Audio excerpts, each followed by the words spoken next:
नमस्कार विद्यार्थी मित्रांनो, आज आपण काही बेसिक फॉर्म्युलाज पाहणार आहोत.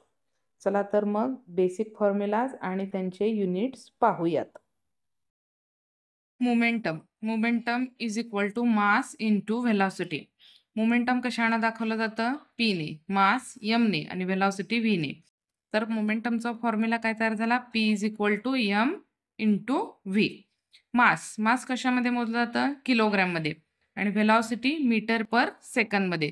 तर मोमेंटमचा फॉर्म्युला काय तयार झाला? kg metre per second. Next formula, पुढचा फॉर्म्युला पाहूयात. प्रेशर म्हणजे काय? Force per unit area.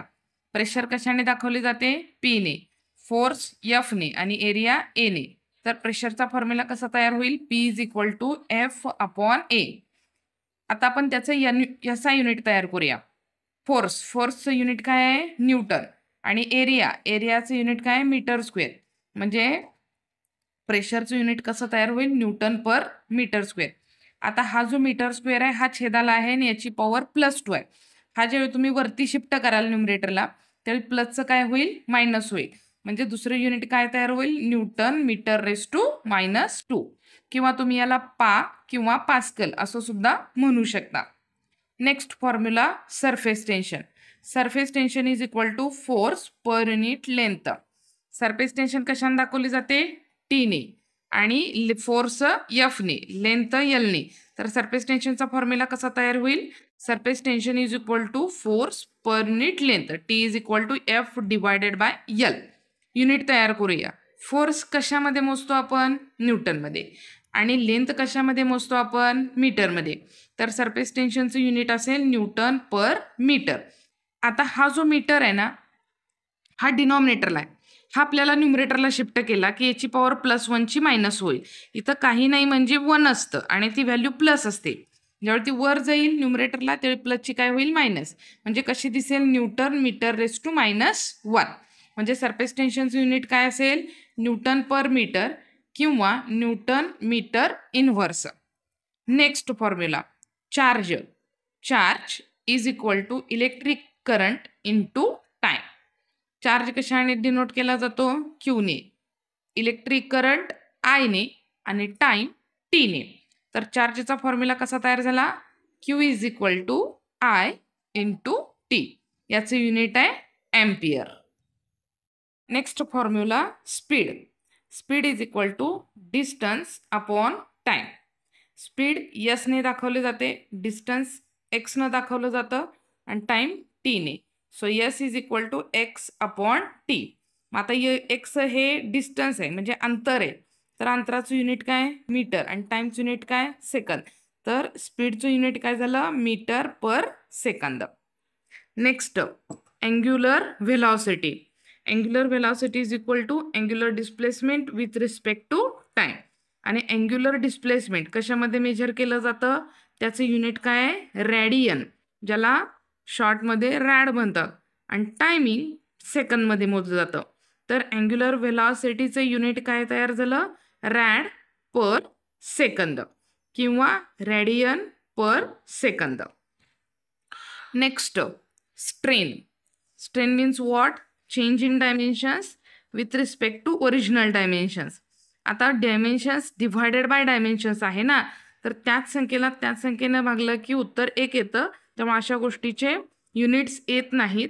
त्यामुळे it has a no unit and no dimensions.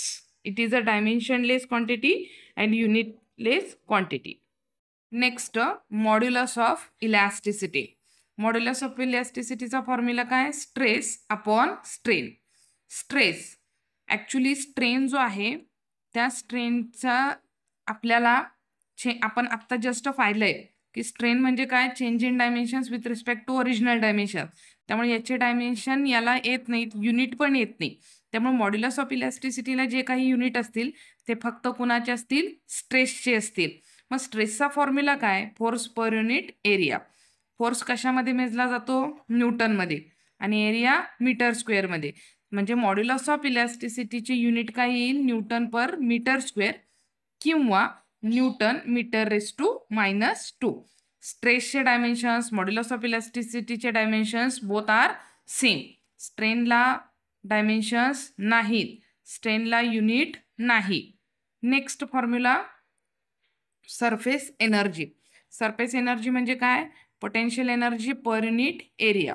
मग एनर्जी कशामध्ये मेजर करतो आपण? जूलमध्ये, आणि एरिया मीटर स्क्वेअरमध्ये.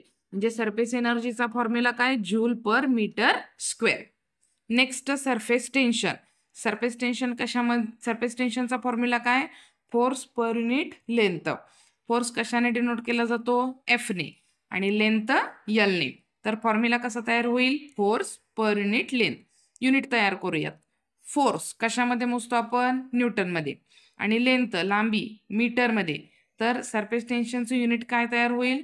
न्यूटन पर मीटर, किंवा न्यूटन मीटर रेस टू -1, किंवा newton metre inverse. Next movement of inertia is equal to mass into radius square. आता मुवमेंट ऑफ इनर्शिया कशाने डिनोट केला जातो? आयने, मास एमने, आणि रेडियस आरने. तर हा आरचा काय आहे? स्क्वेअर आहे, तो इथं पण लागू होईल. म्हणजे मुवमेंट ऑफ इनर्शियाचा फॉर्म्युला कसा तयार होईल? I is equal to mr square. मग याचे युनिट तयार करूया. मास आपण कशामध्ये मोजतो? किलोग्रॅममध्ये, आणि रेडियस मीटरमध्ये. पण याचा काय? स्क्वेअर आहे, त्यामुळे युनिटचा पण काय होईल? स्क्वेअर.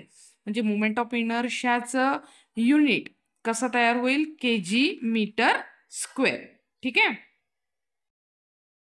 जर आपणास माझा व्हिडिओ आवडला असेल तर लाईक करा, शेअर करा, आणि सबस्क्राईब करायला विसरू नका. तुमच्या एका सबस्क्राईबने आम्हाला नवीन उमेद मिळेल, आणि अशाच पद्धतीनं आम्ही नवीन नवीन छान छान व्हिडिओ तुमच्यापर्यंत पोहोच करू. धन्यवाद. भेटूयात पुढील व्हिडिओमध्ये.